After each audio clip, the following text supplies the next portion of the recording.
출애굽기 10장, 출애굽기 10장을 통해서 우리가 이제 8번째 장과 9번째 장을 우리가 보도록 하겠습니다.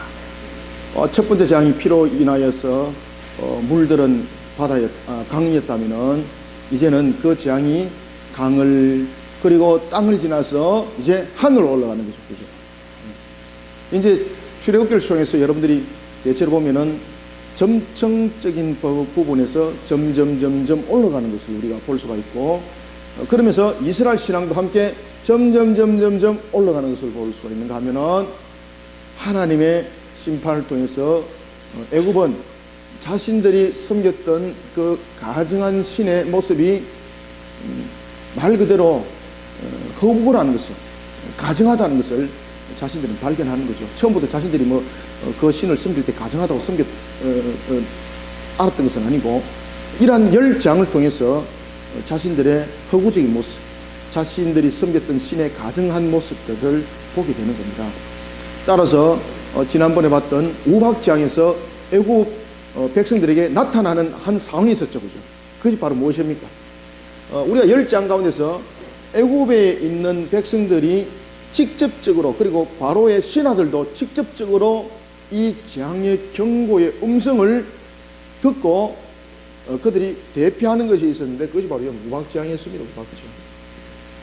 이 우박재앙을 통해서 이스라엘 백성들뿐만 아니라 지금까지 거듭 흘러왔던 재앙을 통해서 자신들이 섬겼던 신의 허구성들, 그리고 자신들의 모습 속에서 이거 자신들의 모습이 하나님 앞에 얼마나 가증스러운지를 또한 보게 되는 것이고, 그리고 이 우박재앙에 들려지는 이 메시지를 통해서 그들이 피하더라.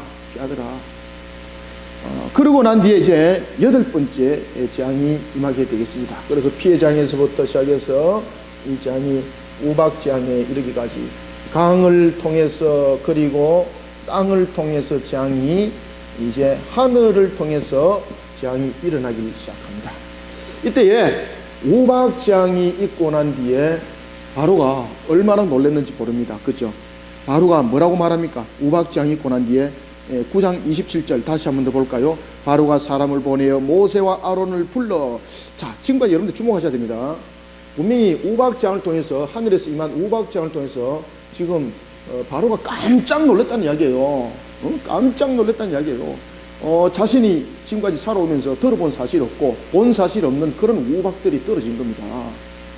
그런 우박들이, 살인적인 우박들이 떨어진 겁니다. 그러니까 들판에 있는 채소뿐만 아니라 사람의 생명까지 위협이 가해지게 되고, 자신들의 모습 속에서 공함이 드러나기 시작하니까 얼마나 두려웠겠어요. 그러니까 이 우박재앙이 일어났을 때에 바로가 신하를 보내서 27절에 보면은 모세와 아론을 불러오면서 뭐라고 말합니까? 무엇을 고백합니까? 내가 뭐 했다? 그렇죠. 내가 범죄하였다. 이게 여러분들, 이 고백이 참 이게 무서운 고백입니다. 그죠? 자신의 신을 앞에 두고, 목전에 두고 지금 이렇게 내가 범죄하였나이다. 이게 여러분들 무슨 성립이라고 말하겠습니까? 말 그대로 항복을 했다는 이야기죠. 그러면은 자신이 범죄했다는 것은 무엇이라는 이야기입니까? 이게 간접적으로 자신의 신에 대한 허구성을 함께 이야기를 하고 고백을 하고 있는 겁니다. 그런데 이 고백이, 그리고 이 회개가 진실되지 못한 부분들이 이제 드러납니다. 그리고 그 뒤에 보면은 그가 협상을 가지죠. 다시 이제 재협상을 가지는 속에서도 드러나고 있는 것처럼 진정한 회개가 되지 못하는 속에 다시 자신의 본인의 모습들로 돌아갔더라. 자, 그리고 이제 8번째 장이 내려지는데, 이 8번째 장은 하늘에서 내려졌던 2번째 장이죠. 우박이 하늘에서 내렸던 첫 번째 장이었죠. 첫 번째 장, 하늘에서 내렸던 재앙이었다면은, 이제는 하늘에서 내린 2번째 장이 내리는데, 그것이 무엇이었습니까? 메뚜기. 이게 말이죠. 우박재앙이 있고 난 뒤에, 그리고 난 뒤에 지금 이 협상 속에서 문제가 원활하게 일어나지 못합니다. 우리가 우박재앙은 특히 이제 하늘의 신이었던 그 누트를 향한 이런 공격이었습니다. 이런 그 여러 가지 재앙의 모습들을 통해서 이제 바로도 깨닫게 되고 알게 되는 것들이 있죠. 그리고 난 뒤에 오늘 출애굽기 10장에 보면은 여호와께서 모세에게 이르시되 바로에게로 들어가라. 내가 그의 마음과 그의 신하들의 마음을 완강하게 하면 그의 나의 표징을 그들 중에 보이기 위함이다. 여기서 여러분들 마음을 완강하게 했다는 것은 하나님이 모세로 하여금 하나님의 뜻을 따르지 아니하도록 그 마음을 아주 나쁘게 먹도록 만들었다. 여러분 이렇게 성경 읽으시면 안 됩니다. 네? 지금 여기 뉘앙스 여러분 그렇게 갈 수 있는 거잖아요. 번역이 그렇다는 이야기입니다. 그 내용은 절대 그런 건 아닙니다. 이 내용은 무언가 하면은 하나님이 완강하게 했다는 것은 어떻게 보면은 하나님이 강요했다는 의미를 가지고 있잖아요. 마음을 그렇게 하도록 강요했다. 근데 그 뜻이 아닙니다. 그 뜻이 아니고 지금 이 뜻이 어떤 의미를 가지고 있는가 하면은 그 바로가 그가 하나님께로 돌이키도록 스스로 의지를 가지고 돌이키도록 하나님께서 그에게 허락했다는 이야기죠. 그죠? 그런데 그의 의지가 하나님께로 완전히 돌이키지 않았더라 이 말입니다. 그래서 이 내용이 그 내용입니다.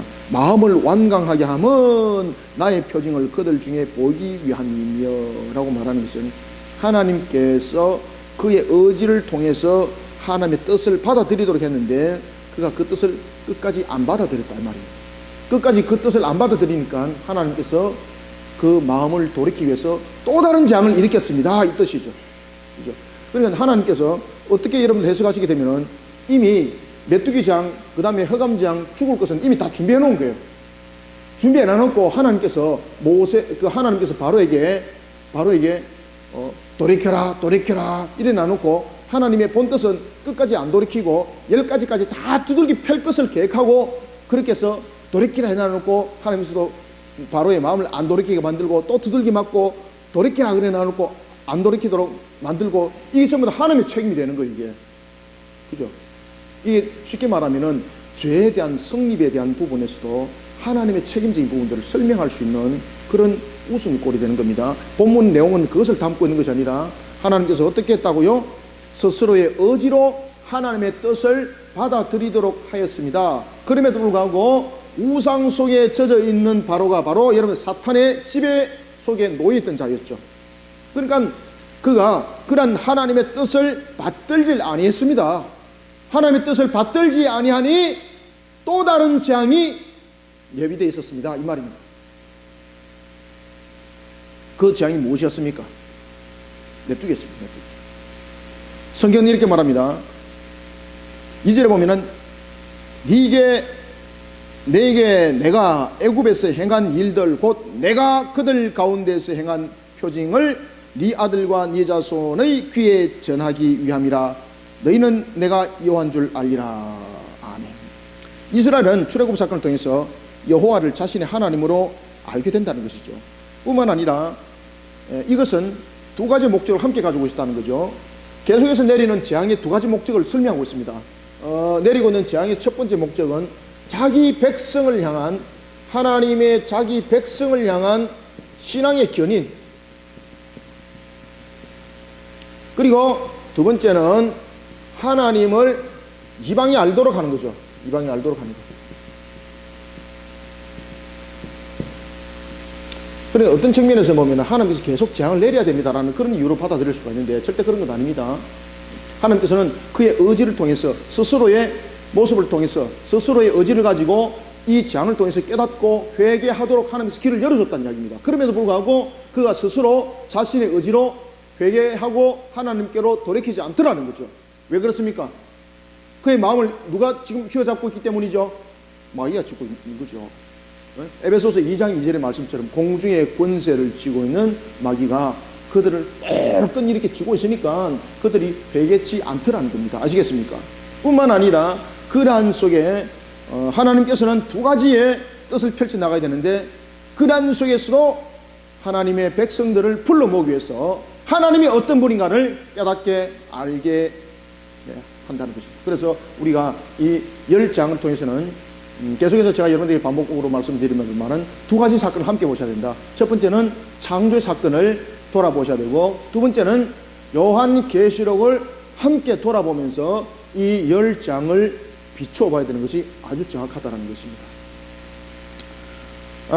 이런 줄 알고 이런 줄 알리라, 내가 여호와인 줄 알리라. 그러면서 이제 모세와 아론이 바로에게 들어갑니다. 그때에 오늘 우리가 본문에 보십시오. 하나님께서는 재앙을 통해서 특히 바로의 교만함과 강팍함을 떨쳐버리고, 그리고 그로 하여금 굴복과 복종의 자세로서 주님 앞에 무릎 꿇도록 합니다. 그래서 성경은 이렇게 말합니다. 네가 어느 때까지 내 앞에 겸비하지 않겠느냐. 3절 한번 읽겠습니다. 시작. 모세와 아론이 바로에게 들어가서 그에게 이르되 히브리 사람의 하나님 여호와께서 말씀하시기를 네가 어느 때까지 내 앞에 겸비하지 아니하겠느냐. 누구를 보내라? 내 백성을 보내라. 그들이 나를 섬길 것이라. 아멘. 계속해서 강조하는 것, 내 백성이라고 그랬죠. 내 백성. 내 백성이라는 이 개념을 통해서 바로에게는 자신의 소유물이 아니라는 것, 그리고 이스라엘 백성들에게는 자신들의 소속을 똑바로 알아라는 것, 민족의 정통성도 물론 있습니다만은 그들의 모습이 하나님의 백성이라는 것 잊지 말라는 거죠. 그리고 이스라엘은 바로의 소유물이 아니라 하나님의 백성이라는 거죠. 내 백성, 내 백성. 그러니까 결국은 주권 있는 주권자로서의 이 백성들이라는 이야기입니다. 노예로서 그들에게 소모품이 아니란 말입니다. 백성이라는 것은 그냥 백성이라고 칭하지 않죠. 백성이라는 것은 나라가 있을 때 우리가 백성이지 않습니까? 주권이 있을 때 백성이지 않습니까? 그죠? 왕이 있을 때 백성이지 않습니까? 그러니까 왕과 그런 주권이 있고, 그 다음에 백성이라는 다스림을 받는 것이 있고, 그 다음에 기갈 곳이 있고, 그래서 나라라는 것을 형성하고 있는 모습을 볼 수가 있습니다. 그래서 계속해서 하나님께서는 내 백성이라고 일컫고 있고, 그리고 바로의 측면에서는 내 소유물인 거죠. 내 소유물. 그죠? 하나님께서는 내 백성이고 바로에게는 내 소유죠. 내 소유. 대상이 다른 겁니다. 대상이. 이런 또한 재앙을 통해서 소유가 아니라 백성이라는 개념을 깨우치는 거죠. 소유라는 것은 노예지 않습니까? 그런데 이스라엘은 백성이라는 거예요. 그러면은 다스리는 왕이 있다는 이야기입니다. 너의 소유가 아니라 내 백성이라는 것을 계속해서 출애굽기 10재앙은 이것을 강조하고 있다는 거죠. 또 한번 보십시오. 3절에도 보면 내 백성을 보내라. 4절도 보세요. 네가 만일 내 백성 보내기를 거절하면, 그죠? 하나님의 백성을 보내기를 거절한다는 것은 하나님과 싸우겠다는 내용을 이야기를 하고 있는 것 아니겠습니까? 왜냐하면 하나님의 백성에 대한 부분의 주권을 빼앗아간 것인데, 그러면 왕이 그걸 가만두겠느냐고요. 자기 백성의 주권을 빼앗아갔는데 그 주권을 되찾아야 되잖아요. 그러니까 재앙이 일어난다는 이야기예요. 따라서 이 10장은 계속해서 무엇을 지금 강조하고 있습니까? 내 백성을 강조하고 있는 거예요. 내 백성, 내 백성.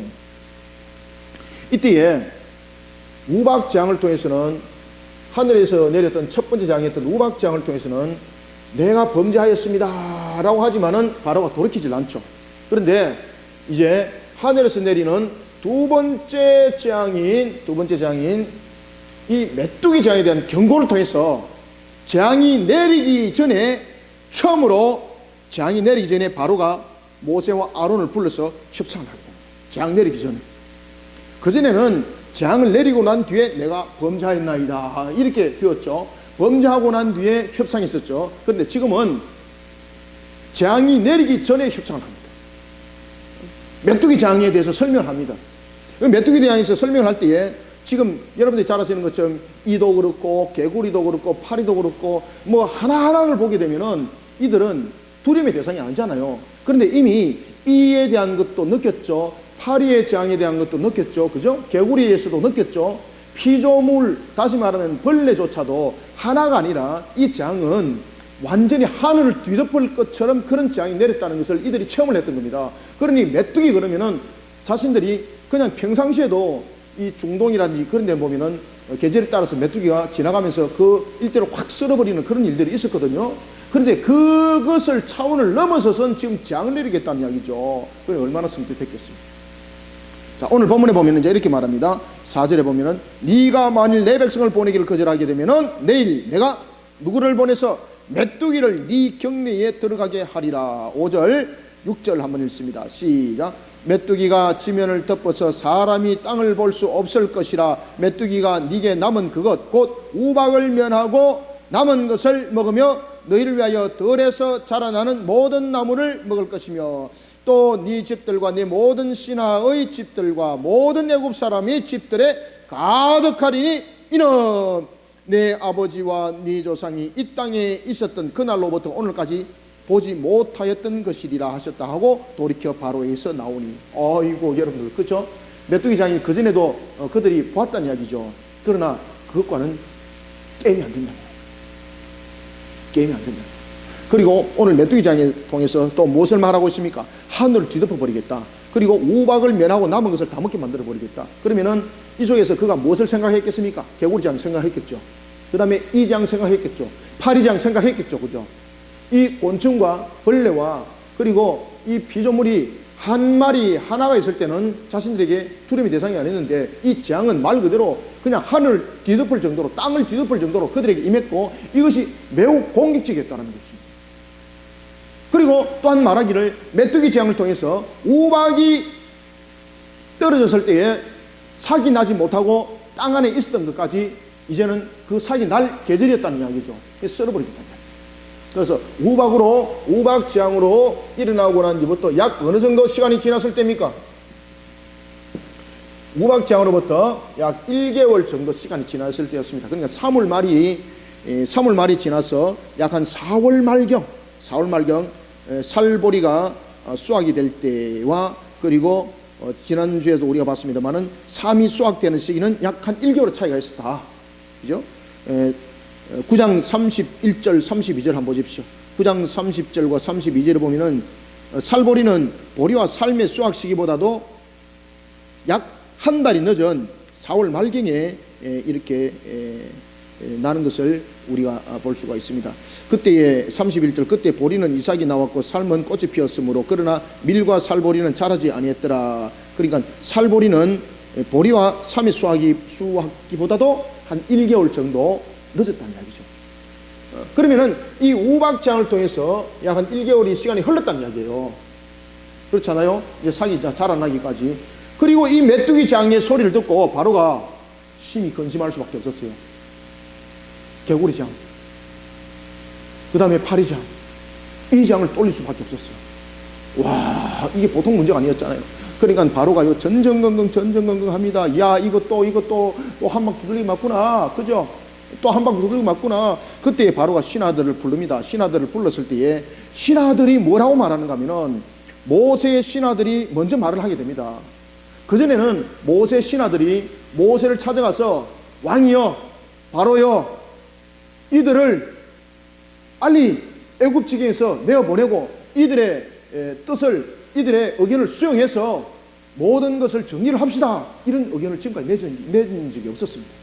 그러나 이 메뚜기 재앙이 있을 때에 신하들이 바로를 찾아오는 거예요. 바로를 찾아오면서 뭐라고 말하는가 하면은, 아니 왕이여, 아직도 깨닫지 못했습니까? 나라가 지금 망했다는 거 아직도 깨닫지 못하고 있습니까? 이들을 그대로 두고 이들의 의견을 받아들이지 아니했을 때에 우리는 이미 나라가 망했다는 거 아직도 왕이여 깨닫지 못합니까? 그가 누구였다라고요?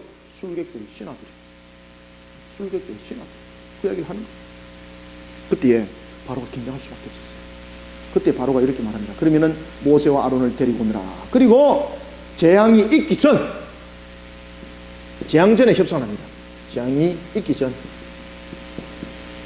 협상을 합니다.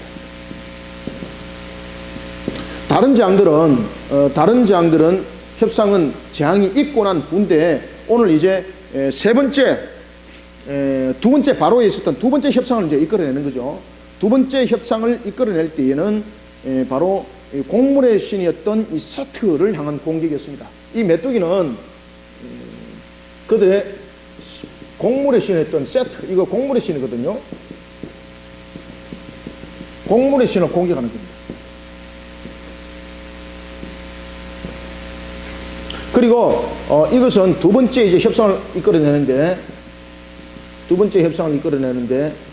이 두 번째 협상은 재앙이 있기 전에 먼저 신하가 왕을 찾아가게 되고, 그리고 왕이 신하들을 통해서 모세와 아론을 데려오도록 하는 겁니다.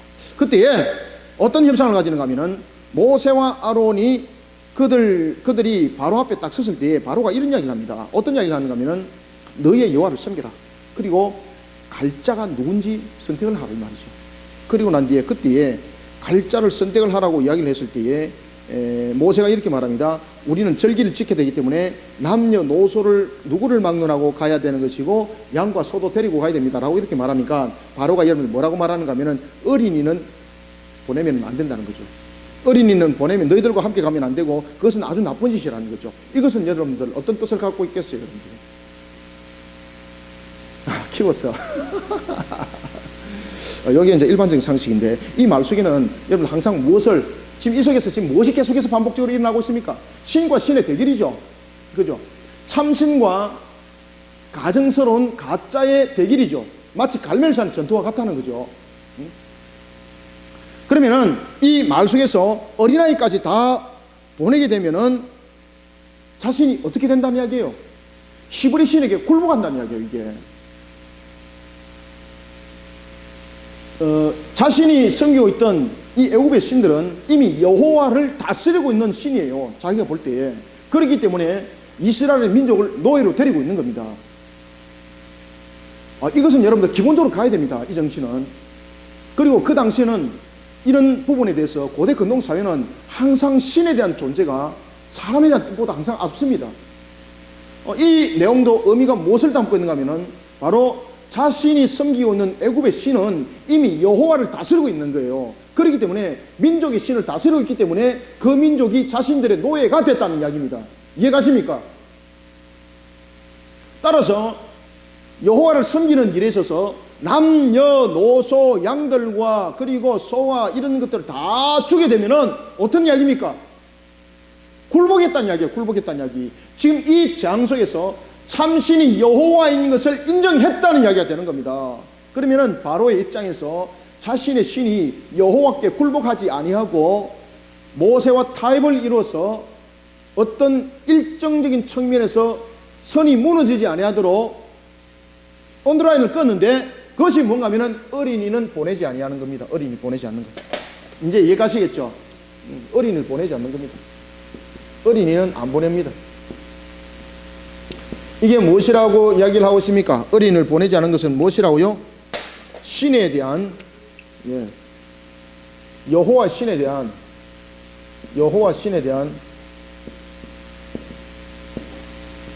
쉽게 말하면은 자신들이 패배했다는 것을 불인정하는 겁니다. 불인정. 여호와는 누구란 이야기입니까? 비록 지금 능력을 발해서 우리의 신이 지금 잠잠하게 지금 있는데 나중에 우리 신이 깨어나면은 이 완전히 회복된다는 이야기죠. 그래서 우리 신이 잠잠하고 있는 동안에 지금 타협을 잘 하자는 이야기죠. 그래서 여호와 신이 완전히 이긴 것이 아니라 여호와 신에 대한 불인정, 불복종하겠다는 거다. 불복종. 더 정확하게 말씀드리면 불복종이라고 우리가 볼 수 있는 거죠. 불복종. 불복종, 복종하지 않겠다, 항복하지 않겠다 이 말이죠. 항복 안 한다.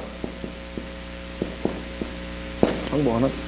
그러니 어린이를 안 보내고 남겨둔 것은 바로 이런 것을 가지고 있습니다. 히브리 민족신인 여호와께 패배한 것으로 선언하지 않고 히브리 민족 전체가 드리는 예배를 받아들이지 않는다는 것은 우리 신이 다시 회복시킨다는 것을 의미를 담고 있는 겁니다. 그래서 어린아이를 두고 가라는 거예요. 자, 우리 한번 이제 읽어보겠습니다. 이 의미를 담고 이 의미를 알고 우리가 성경을 한번 읽어보도록 하겠습니다. 자, 그러면은 8절, 9절, 10절 세 절 한번 읽겠습니다. 시작. 7절부터 시작. 바로의 신하들이 그에게 말하되 어느 때까지 이 사람이 우리의 함정이 되리까? 그 사람을 보내어 그들의 하나님 여호와를 섬기게 하소서. 왕은 아직도 애굽이 망한 줄을 알지 못하시나이까 하고 모세와 아론을 바로에게로 다시 데려오니 바로가 그들에게 이르되 가서 너희의 하나님 여호와를 섬기라. 갈 자는 누구냐 수도. 아멘. 자, 여기서 재앙 전에 지금 협상을 하죠. 두 번째 협상에서는 최초입니다. 이게 최초로 재앙 전에 협상을 가집니다. 재앙 전에 협상을 가질 때 누가 갈 것인가 선택하라는 거죠. 그러면은 누가 어떻게 갈 것인가 모세와 아론이 선택했을까요? 아니에요. 모세와 아론은 이런 속에서도 하나님의 말씀에 순종하는 종들이었습니다. 자, 8절 9절 읽습니다. 8절 9절 시작. 모세와 아론을 바로에게로 다시 데려오니 바로가 그들에게 이르되 가서 너의 하나님 여호와를 섬기라. 갈 자는 누구냐? 모세가 이르되 우리가 여호와 앞에 절기를 지킬 것인즉 우리가 누구? 남녀노소와 양과 소를 데리고 가겠나이다. 아멘. 모세가 이렇게 말했다는 것은 어떤 이야기입니까? 우리는 하나님을 예배함에 있어서 온전하게 우리의 모습들을 드리겠다는 이야기죠. 그러니까 자신들 우상을 숨기지 않겠다는 이야기입니다. 두지 않겠다는 것은 우상의 지배를 받지 않겠다는 이야기입니다. 어떤 경우도 우상을 섬기지 않겠다는 이야기죠. 그런데 바로는 어린아이를 남겨두라 그럽니다. 이 어린아이는 무엇입니까? 볼모가 아니고 자신의 신이 아직도 다스리고 있다는 것을 증명하고 있는 겁니다. 그래서 어떤 사람들은 이것을 가지고 볼모라고 이야기를 하는데 이 볼모 아닙니다. 이거 인간적인 측면에서 볼모라고 볼 수는 있겠죠, 한 측면에서는. 그런데 그거보다 더 높은 단계의 바로의 생각이 담겨져 있었는데, 그것은 바로 뭔가 하면은 어린아이를 안 본다는 것은, 여러분 우리가 그를 갖다가 볼모로 잡고 있다라고 이렇게 보시는데, 이 볼모로 잡고 있다라고 여러분 보시면 안 됩니다. 삼각 표시를 하셔야 됩니다. 불복종하겠다는 거죠. 항복 안 하겠다는 거죠. 누구에게? 여호와 신에 대해서 항복 안 하겠다는 겁니다. 왜? 불인정한다는 겁니다. 어떻게? 히브리인들의 신은, 그리고 히브리인들의 민족은 이미 우리 신이 이겼고, 그리고 우리 민족의 지배 대상인데, 그들을 다 보낸다는 것은 히브리인이 자신의 신을 이겼다는 것을 인정하는 역할이 되는 거예요. 인정하는 역할이. 그래서 불인정하겠다는 겁니다. 불인정. 볼모보다도 불인정. 이것을 보셔야 하는 거예요. 그래서 절대 이건 볼모라고 안 볼 수도 없지만은, 그래서 세모를 치라는 거예요. 세모를. 자, 우리가 한번 또 읽어보겠습니다. 10절 11절 시작. 바로가 그들에게 이르되 내가 너희와 너희 어린아이들을 보내면 여호와가 너희와 함께함과 같으니라. 보라, 그것이 너희에게는 나쁜 것이니라. 11절 시작. 그렇게 하지 말고 너희 장정만 가서 여호와를 섬기라. 이것이 너희가 구하는 바니라. 이에 그들이 바로 앞에서 쫓겨나니라. 아멘. 보세요. 바로가 그 얘기를 하잖아요. 딱 10절에서 하반절에서 뭐라고 말합니까? 그것이 너희에게는 나쁜 것이라. 나쁜 것이라. 이 볼모가 아닙니다. 우리가 어떤 일정적인 측면에서는 볼모라고도 볼 수는 있습니다. 완전 부인할 수는 없어요. 그래서 세모를 치라는 이야기입니다. 그런데 바로의 지금 내용을 딱 읽어보면은 어떤 내용을 담고 있습니까? 바로 이 내용을 담고 있습니다. 하반절에 이 내용을 담고 있습니다. 너희들에게 나쁜 것이다. 이겁니다. 너희들에게 나쁜 것이다. 너희들은 우리의 신의 지배를 받고 있는데 어찌하여서 우리 신을 다스림을 너희들은 피하려고 그러는가? 우리 신의 다스림으로부터 너희는 벗어났다고 말하는가? 어찌 너희 신이 우리 신을 이겼다고 말하는가? 이 말이죠. 그래서 나쁜 것이란 말이에요. 이때에 바로가 어린이들은 안 보내고 장정들만 가도록 합니다. 장정들. 그러니까 모세와 아론이 겁을 하게 되는 거죠. 겁을 하니까 쫓겨나더라. 11절에 쫓겨났습니다. 이때에 하나님께서 모세에게 이렇게 말씀하십니다. 모세야, 애굽 땅 위에 네 손을 내밀어라. 내가 동풍을 일으켜서 메뚜기를, 지금까지 보지 못한 그런 메뚜기를, 상상을 초월하는 메뚜기를 동풍을 일으켜서 온 사방을 그냥 덮어버려요. 우리가 이제 메뚜기장에서 하나님께서 메뚜기를 부를 때에 동풍을 일으키고, 나중에 메뚜기를 제거할 때는 무슨 바람을 불까요, 여러분들? 서풍을 불어가지고 메뚜기를 불러 모을 때는 불러 모을 때는 동풍을 일으키고, 그리고 메뚜기를 제거할 때는 서풍을 일으켜. 반대 방향을 일으키는 거죠.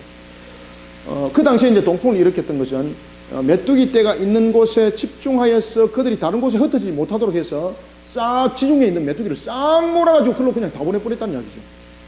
엄청난 재앙이죠. 그래서 이제 12절에서 그렇게 말합니다. 여호와께서 모세에게 이르시되 애굽 땅 위에 네 손을 내밀어 메뚜기를 애굽 땅에 올라오게 하라. 우박에 상하지 아니한 밭의 모든 채소를 먹게 하리라. 그리고 모세가 이제 지팡이를 들고 기도합니다. 그때 하나님께서 동풍을 일으켜요. 온 낮과 온 밤을 불게 하는 거죠. 그러니까 이제 하루 종일 이제 온종일 이제 그런 현상들을 이제 보게 하는 겁니다. 온종일 여러분 이런 현상을 보게 했을 때에 그냥 메뚜기가 싹 몰려오는 것이 아니라 이게 얼마나 공포스럽겠어요. 지금 온 낮과 온 밤에 동풍을 일으켜서 불게 해서 그 동풍에 메뚜기를 지금 몰고 온 거죠.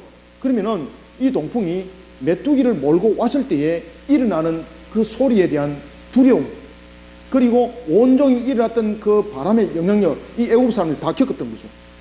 그래 두려움 속에 사로잡히는 겁니다. 하루 종일 현상들이 이 바람 소리가 우리가 태풍 여러분 올 때 그 태풍 소리 여러분들 들으면 소리만 들어도 우리가 얼마나 두려워요, 그죠? 그런 동풍의 소리들을 그들이 함께 겪게 하고, 그리고 그런 동풍을 통해서 또 메뚜기를 몰아오는데 메뚜기가 날아오는 소리가 얼마나 또 컸겠어요.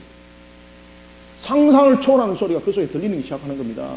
그래서 청각을 통해서, 시각을 통해서 공포를 느끼는 겁니다. 이게 아주 질리도록 그냥 만드는 겁니다.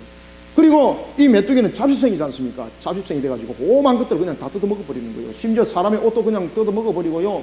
그러니까 바로가 뭐라고 말하는가 하면은 우리가 이제 죽게 됐다 제발 살려주십시오, 지금 그 이야기 합니다. 자, 14절 함께 읽어보겠습니다. 시작. 메뚜기가 애굽 온 땅에 이르러 그 사방에 내림에 그 피해가 심하니 이런 메뚜기는 전에도 없었고 후에도 없었더라. 아멘. 그러면서 메뚜기가 뭘 먹는가 보십시오. 얼마나 이게 잡식성이 강한지요. 막 그냥 다 뜯어먹었거든요. 채소뿐만 아니라 여러분들 보십시오. 채소와 나무 열매, 이거 그냥 다 그냥 깔고 먹어버리는데, 뭐 그들이 이거는 채소네, 요거는 열매네, 열매 아닌 거는 안 먹어야지, 그렇게 했을까요? 아닙니다. 메뚜기 잡식성이잖아요. 그냥 다 뜯어먹어버려요. 바로가 얼마나 놀랐는지 16절 보세요. 바로가 또 어떻게 합니까? 그래서 메뚜기장은 두 번의 협상을 가지죠. 첫 번째는 보면은 두 번째 협상에서 재앙이 내리기 전에 어떤 협상을 가집니까? 어린아이만 빼고 장등들만 가라라고 이렇게 협상을 내리고 난 뒤에, 그 다음에 동풍이 불었습니다. 이제 실질적으로 메뚜기를 불러 모았습니다. 재앙이 시작되었습니다. 바로가 어떻게 합니까? 깜짝 놀랐다는 이야기죠. 깜짝 놀랐다는 거죠. 그래서 성경은 이렇게 말합니다. 황급히 급히 누구를 불러오라? 급히 모세와 아론을 불러오라. 얼마나 공포에 여러분 떨었겠습니까? 그냥 메뚜기 그냥 막 뜯어먹어 버리는 거 그냥. 바로가 16절 17절 한번 읽어봅시다. 자, 여기서 보십시오. 또 여기서는 우박장에서는 내가 범죄했습니다 이렇게 말하지요. 그런데 이 메뚜기장에서는 재앙이 있기 전에 협상을 가지다가 바로가 꼭지가 돌아가지고 신에 대한 굴복에 대해서 할 수 없다라고 말하니까, 아니다, 우리 여호와시는 당신의 신의 지배를 받지 않겠다라고 딱 이야기를 잘라 말해버리니까 쪼가 보내버리죠. 그때에 이 재앙을 통해서 바로가 무엇을 깨닫는가 하면요, 여호와 하나님이 어떤 분인가를 깨닫는 거지 그가. 그러면서 뭐라고 말하는가 하면은 나의 죄를 용서해라. 내가 무슨 죄를 지었다? 내가 죽을 죄를 지었다는 거죠. 죽을 죄를 지었다. 내가 여호와께 죄를 졌다. 이분만은 나의 죄를 용서해 주십시오. 이 죽음만은 내게서 떠나게 해주십시오. 그죠? 나의 죄를 내가 죄를 범했다. 내가 죄를 범했다는 거죠. 이 바로 고백입니다. 이게. 그러니까 메뚜기장이 여러분 얼만큼 그 무서웠고 두려움의 대상이었는지 여러분들 아시겠죠, 그죠? 여러분들은 메뚜기 그러면은 아이고 이거 후라이팬에 굽어가 먹으면 맛있는데, 이거만 머릿속에 지금 떠오르는데, 여러분들 그 후라이팬에 굽어 먹기 전에 여러분들 떡기 먹습니다. 그래서 바로가 뭐라고 말합니까? 죽음에서 면하게 해달라고 그러잖아요. 사람 그냥 뜯어먹어 버린다니까 메뚜기가. 그래서 메뚜기가 욱 지나가는데 앞에서 사람이 서 있었습니다. 이런 메뚜기라고 메뚜기가 싹 지나가는데 뭐만 남아있더라? 예? 그렇죠. 하얀 바가지만 남아있더라. 뼈만 남아있더라. 뼈만 남아. 바로가 깜짝 놀라는 거예요. 그러니까 바로가 뭐라 그러는가면요, 나의 죄를 용서해 주십시오. 무엇을 그랬어? 이 죽음만을 면해달라. 죽음만을 면하게 해달라. 그래 메뚜기가 다 뜯어먹었다는 얘기죠. 채소뿐만 아니라 열매뿐만 아니라 나는 열매만 먹어야지, 나는 채소만 먹어야 되지 이러는데 메뚜기 안 그렇죠. 잡식이 돼가지고요 그냥 다 뜯어먹어버렸다는 얘기예요. 지나가니까요 짐승들도 뼈만 남아있고 사람들도 뼈만 남아있고 아무것도 없다는 이야기예요. 그러니까 바로가 살리달라고 이야기하잖아요. 살리달라고. 바로가 최초로 그 이야기를 하는 겁니다. 죽음에서 나를 살려주십시오 이야기를 하는 겁니다. 죽음에서. 메뚜기장 얼마큼 무서웠겠죠. 아직도 여러분 메뚜기장이 몸에 안 다가오죠. 프라이팬에 맛있게 굽어서 먹을 것만 여러분 생각하고 있죠. 굽어 먹기 전에 여러분이 백골 됩니다. 자, 한번 읽어봅시다. 메뚜기 장이 얼마나 무서웠던지 바로가 어떻게 하는지 여러분 한번 봅시다. 16절 17절 두 절을 한번 읽겠습니다. 시작. 바로가 모세와 아론을 급히 불러 이르되 내가 너희의 하나님 여호와와 너희에게 무엇을 졌다? 죄를 졌으니 바라건대 이번만 나의 죄를 용서하고 너희의 하나님 여호와께 구하여 이 죽음만을 내게서 떠나가게 하라. 아멘. 아시겠죠? 이렇게 두려웠다는 얘기예요. 이렇게 두려웠다는 얘기입니다. 그때에 바로가 여호와께 구하도록 합니다. 그때에 여호와께서 서풍을 불죠. 메뚜기를 불었던 동풍과 반대 방향에 있던 서풍을 불어서 어디다 몰아야 했습니까? 홍에다 다 몰아넣습니다. 홍에다 다 몰아 넣어버리고 메뚜기가 땅에 하나도 남지 않았더라. 그때에 자 바로의 마음이 어땠습니까? 그렇죠. 완악하였더라. 그리고 이스라엘 자손을 보내지 아니했더라. 스스로 그의 모습이 하나님께 온전하게 돌이킨 바지 않았더라. 이거는 무엇을 이야기를 하고 있다고요? 바로가 계속해서 누구의 다스림을 받고 있었다고요? 그렇죠. 마귀의 권세 속에 계속 있었다는 얘기입니다. 마귀의 권세 속에. 그래서 여러분들 마귀의 권세 속에 우리가 휘어잡히게 되면은 이게 끝장나는 거예요, 여러분들요. 따라서 우리가 마지막 7번째 나팔 재앙을 통해서 돌아오는 자들이 참으로 완악한 자들이 돌아오죠. 마귀에 의해서 사로잡혔던 자들 가운데서도 하나님의 택한 백성이 있었다는 이야기죠. 그가 마지막으로 돌아오는 것이 7번째 나팔 재앙에서 돌아옵니다. 극심한 재앙 속에서. 자, 이런 속에 이제 9번째 재앙이 일어나게 되는데 이 9번째 재앙은 경고 없이 일어납니다. 경고 없이. 자, 그리고 난 뒤에 이제 오늘 마지막으로 볼 것이 이제 있는데 그것이 바로 피와 시작해서 우박에 그리고 메뚜기에서 시작해서 이제 하늘의 재앙의 마지막 재앙입니다. 흑암재앙. 이 흑암재앙이 하늘에서 내리는 세 번째 재앙이죠. 하늘에 내리는 세 번째 재앙.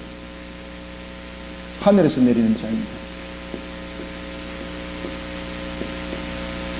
하늘의 세 번째 재앙인 흑암재앙인데 이 흑암재앙은 예고 없이 옵니다. 예고 없이. 예고 없이 옵니다.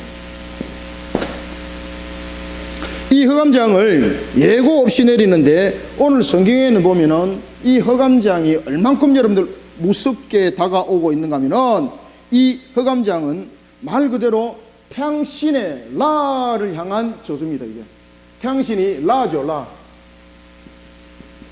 이것은 태양신이었던 라를 향한 저주 심판입니다.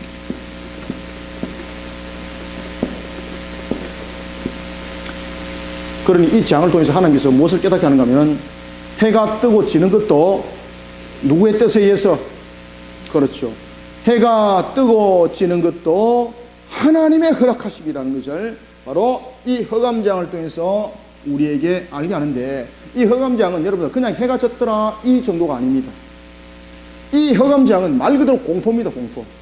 엄청난 흑암의 공포물입니다. 그저 빛이라고는 우리가 찾아볼 수 없는 우리가 밤에는 보면은 별이 있고 우리가 달빛에 있어서 구별을 하잖아요. 지금 이 흑암은 아무것도 없다는 이야기입니다. 아무것도 없다. 그 당시엔 지금처럼 여러분들 뭐 랜턴이 있었겠습니까? 그리고 그 당시엔 지금처럼 불도 그렇게 많지는 않았습니다. 지금처럼 여러분들 그 당시에 뭐 초가 있었겠습니까? 무엇이 있었겠습니까? 여러분 생각을 해보세요. 그죠? 얼마나 여러분들 공포 속에 있었겠어요? 그리고 특히 여러분들 이게 캄캄한 공포 속에 조용합니다. 지금 이 흑암재앙이 메뚜기장이 있고 난 뒤에 그들이 얼마나 공포 속에 여러분 떨었겠어요? 그러는데 내렸던 이 흑암재앙 속에서 그들 말 그대로 공포였습니다.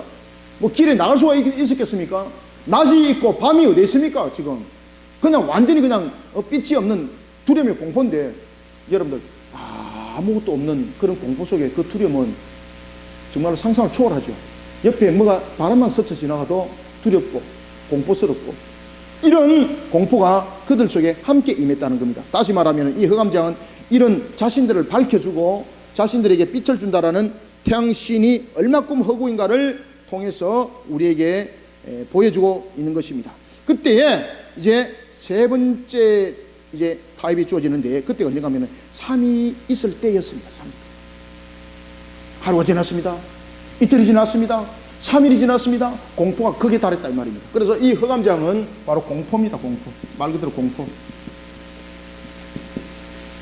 말 그대로 공포의 삶들이 그들 속에 이루어지기 시작한 겁니다. 하루가 지났습니다. 이틀이 지났습니다. 흑암장이 며칠 동안 내렸다고요? 그렇죠. 3일간 내리게 됩니다. 완전히 공포 속에 있습니다. 공포. 그리고 이 흑암재앙이 3일간 내리게 되었을 때에 바로가 협상을 하십니다. 이때에 몇 번째 협상을 가집니까? 여기서 두 번째 협상을 가지고 이제 이 흑암장에서 이제 세 번째 협상을 가집니다. 이때 여기서 세 번째 협상. 세 번째 협상. 이 세 번째 협상의 내용은 무언가 하면은요, 다른 것은 그러면 다 데리고 가되 무엇만 남겨놔라. 너희의 양과 소는 머물러 두고 너희들은 그러면은 가라 이 말이죠. 그죠? 여기서 이제 협상은 이 협상 내용이 무엇이었다고 성경은 말하고 있습니까? 그러면은 너희들은 다 가라는 거죠. 너희들은 가고 무엇이 남고, 그렇죠. 너희의 소유물은 누구 것이기 때문에 남아 있어야 됩니까? 내 것이기 때문에 두라는 이야기죠. 왜 그렇습니까? 자, 여러분들, 종이 그 가정에 들어와서 우리가 보면 레위기에도 그 이야기를 하죠. 뒤에 이제 출애굽기도 이제 그 이야기를 합니다. 종이 그 가정에 들어와서 자녀를 낳았습니다. 그러면은 그 자녀는 누구의 소유입니까? 주인의 소유야, 주인의 소유. 다시 말하면은 너희의 소유물이라는 것은 내 것이라는 이야기예요, 내 것. 내 것 다 내놓고 가라는 이야기입니다. 그런데 내놓지 않습니다. 왜? 모든 것은 하나님의 것이지 않습니까? 그리고 하나님께 드릴 예물이지 않습니까? 내 소유이기 때문에 가져가는 것이 아니라 모든 것은 하나님의 것인 거예요, 하나님의 것. 그리고 하나님께 무엇을 드릴지를 알 수 없다. 그러니 우리는 다 가져야 된다. 라는 속에 또 어떤 내용을 담고 있는가 하면 모든 것은 하나님의 것이라는 거예요, 하나님의 것. 하나님의 것. 하나님의 것이 아닌 것이 하나도 없다는 거죠. 계속 이게 이제 신적인 이 충돌들이 이렇게 일어나는 것을 우리가 볼 수가 있습니다. 자, 그래서 우리가 이제 한번 읽어보겠습니다. 자, 21절부터 23절 한번 읽습니다. 시작. 여호와께서 모세에게 이르시되 하늘을 향하여 네 손을 내밀어 애굽 땅 위에 흑암이 있게 하라. 곧 더듬을 만한 흑암이라 수도. 더듬을 만한 흑암이라는 것은 뭡니까? 공포. 알겠습니까? 공포를 말하는 겁니다. 공포.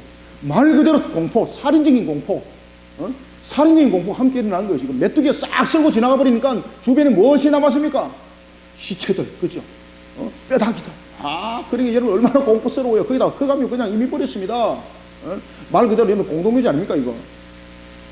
그러니까 여기서 말하고 있는 3일 동안 흑암이 내렸고, 그리고 일어났던 것은 더듬을 만한 흑암이라는 것은 바로 공포. 이 공포가 임했다는 겁니다. 자, 22절부터 23절 읽습니다. 시작. 모세가 하늘을 향하여 손을 내밀어 캄캄한 흑암이 며칠 동안 3일 동안 애굽 온 땅에 있었는데 어디는 없더라. 그렇죠. 이스라엘 땅. 시작. 함께 읽습니다. 23절 시작. 그동안은 사람들이 서로 볼 수 없었으며 자기 처소에서 일어나는 자가 없으되. 왜 안 일어났겠습니까? 공포. 일어나서 가면은 돌아올 길 없죠. 그죠? 어디로 갔는지 어떻게 알 겁니까? 화장실에 변 보러 갔다가 나중에, 그죠? 어떻게 될지 모르는 거예요, 이거. 그러니까 안 나가더라. 공포. 말 그대로 공포입니다. 계속 읽습니다. 23절 시작.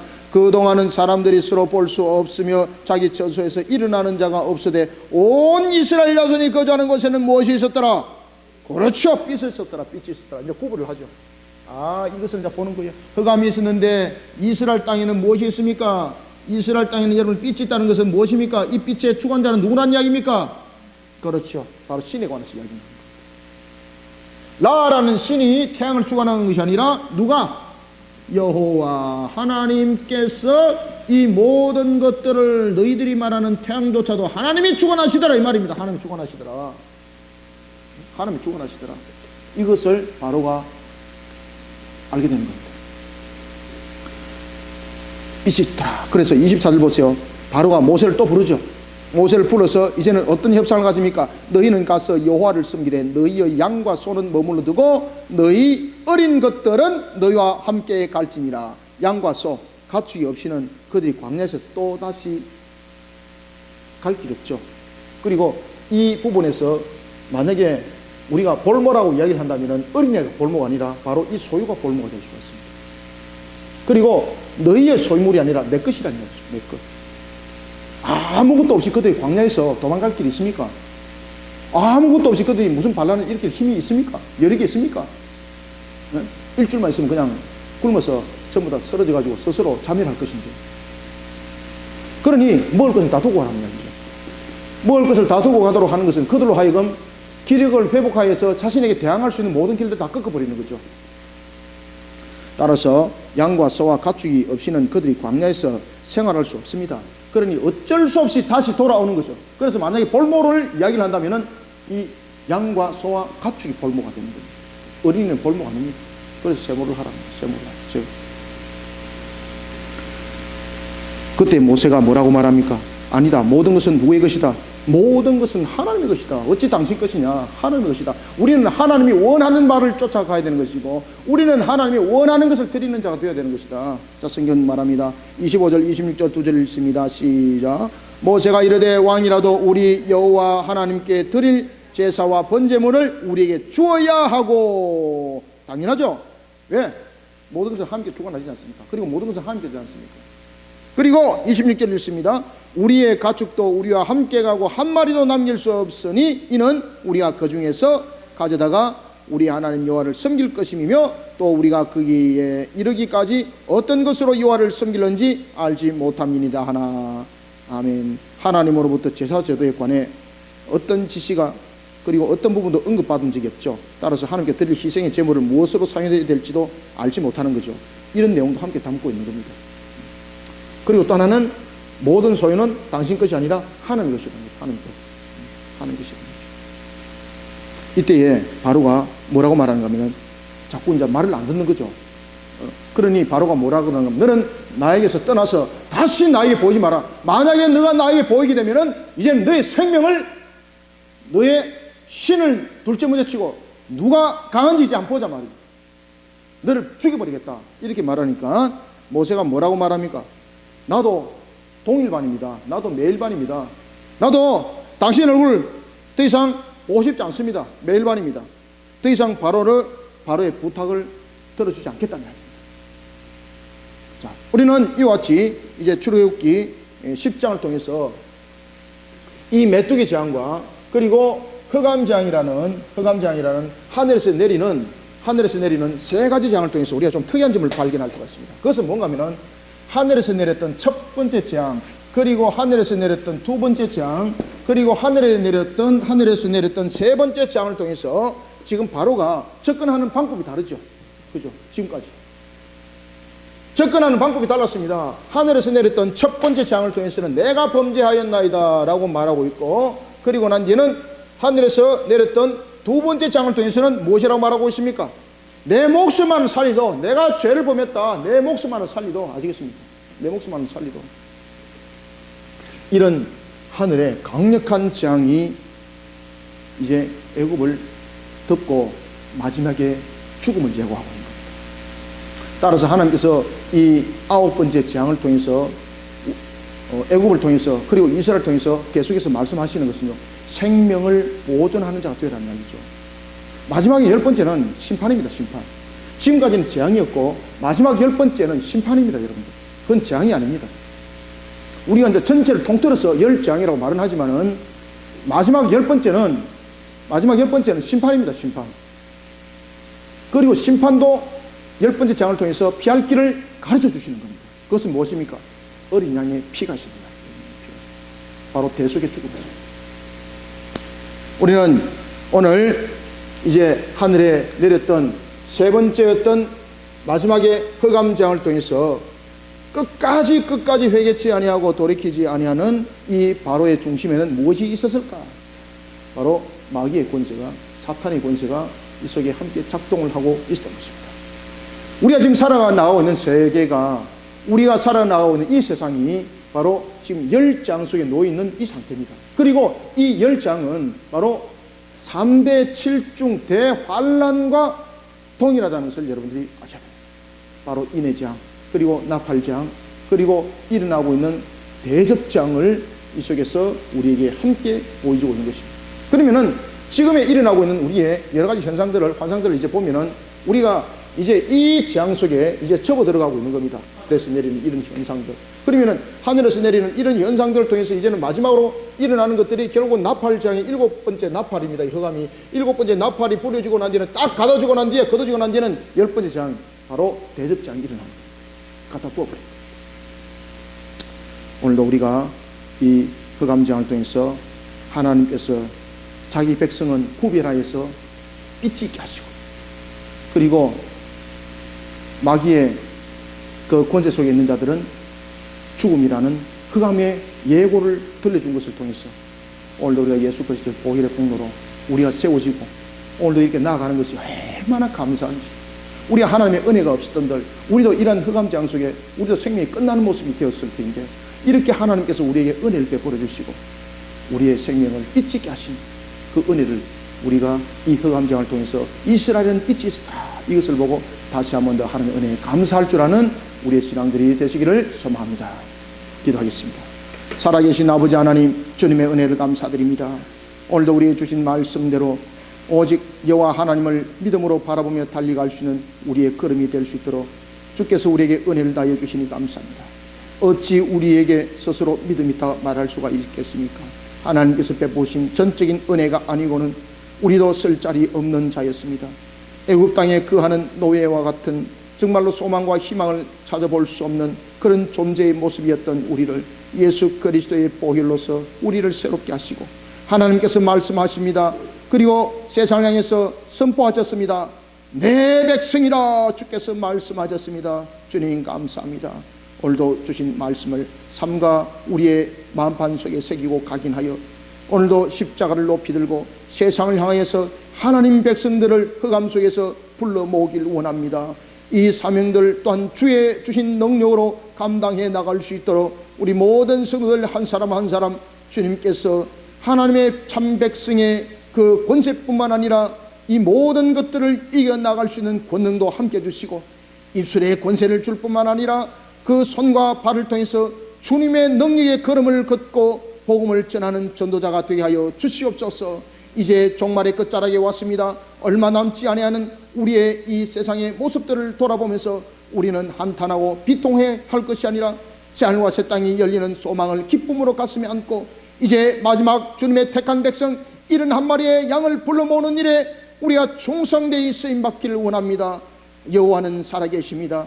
오늘도 살아계신 하나님, 우리를 통하여 일하여 주실 때 주 예수 그리스도를 믿으라. 그러면 너와 내 집이 구원을 받으리라. 이 권세를 세상을 향해서 널리 널리 전가하는 우리의 모습이 되어 주시옵소서. 주님의 뜻을 힘있게 세워나가는 종말의 교회 우리 성도들이 되게 하여 주시옵소서. 예수님의 이름으로 기도드리옵나이다. 아멘.